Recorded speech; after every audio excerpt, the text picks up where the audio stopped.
Research and innovation in Futuris.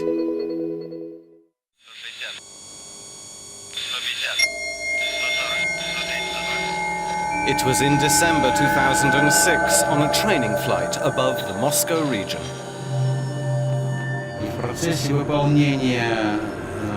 The trainee made a mistake.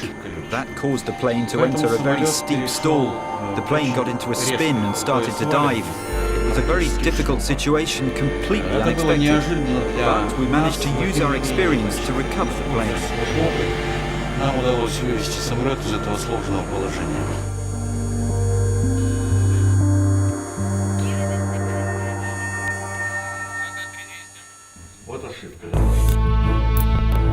With over 20,000 test flight hours in more than 60 different aircraft, Russian captain Vladimir Buryakov is one of the world's most experienced test pilots.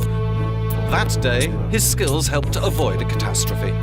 But not all pilots are ready to expect the unexpected, and that's why researchers are flying to their help.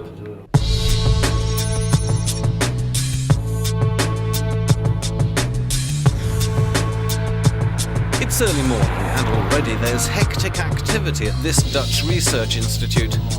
Here, scientists are testing the ultimate flight simulator.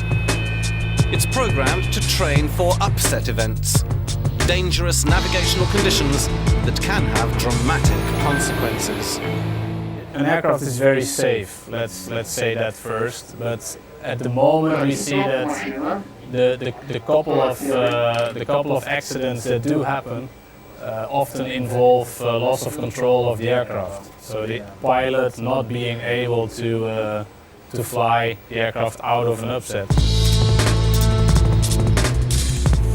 Extremely rare, upset events have a number of causes and can indeed be dealt with. But even the most sophisticated existing flight simulators can't accurately simulate the nightmare conditions inside a plane during unexpected, extremely difficult flight conditions.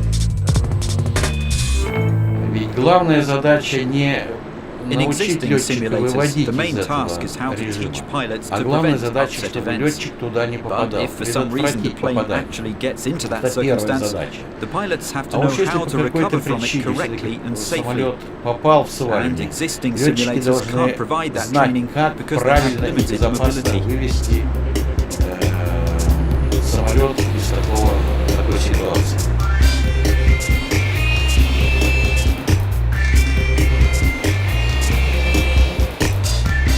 Now, 3 years of complex mathematical calculations have allowed researchers to simulate accurate and realistic upset scenarios, particularly stalls.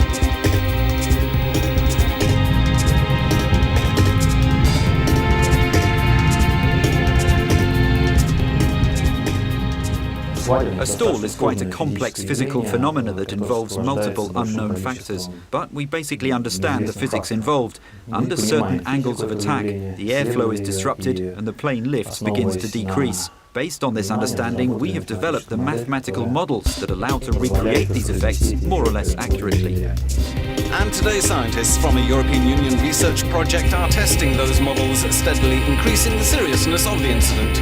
Little by little, parameters get worse. Angles become steeper, speed accelerates, turbulence is intensified, loss of control looms. The skills needed to stabilize the simulator become more demanding. Upset scenarios depends a lot on the aircraft type.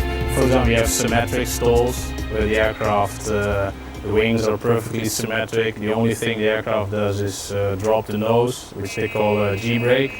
It loses lift, goes down, pilot corrects by decreasing alpha and makes a recovery. But there's also stalls where you have a little asymmetric configuration. For example, one wing might stall first. And if one wing stalls before the other stalls, the aircraft makes an abrupt roll motion. Makes abrupt roll, the nose drops, and pilot has to recover again. But all of them, all stalls, require pulling some G when recovering. A last round of tests with amazingly strong 2.5 G forces involved is set for the evening session.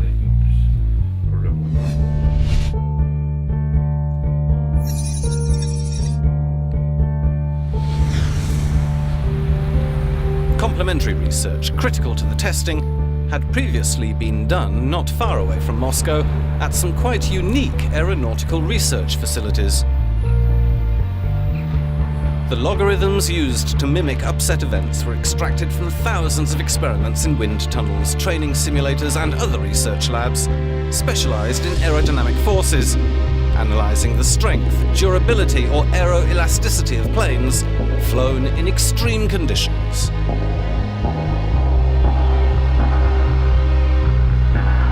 Vladimir Buryakov has spent thousands of hours in these simulators.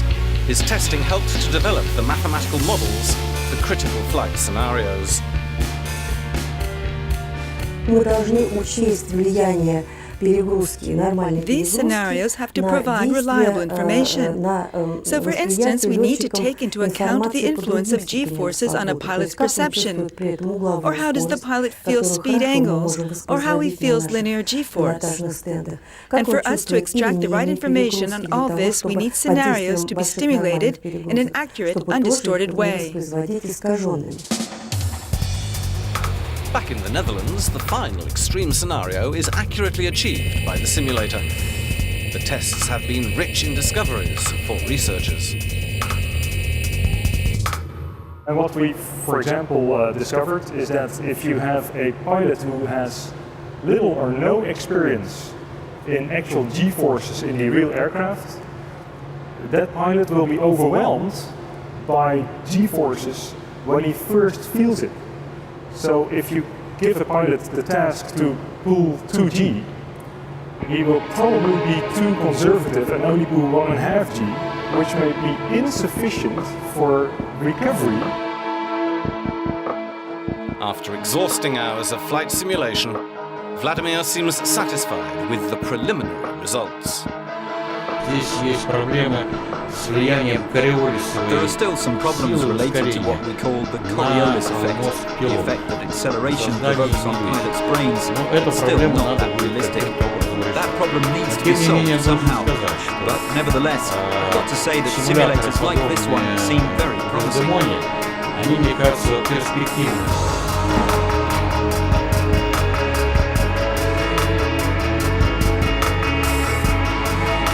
Now researchers can look to the future.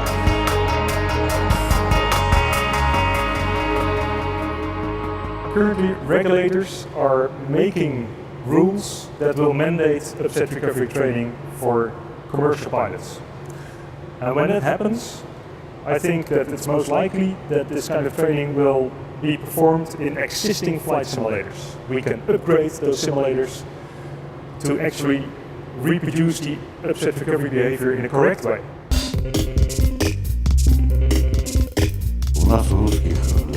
We Russians have a saying, it's better to see it once than to hear about it 100 times. So I believe any pilot could take advantage of training like this.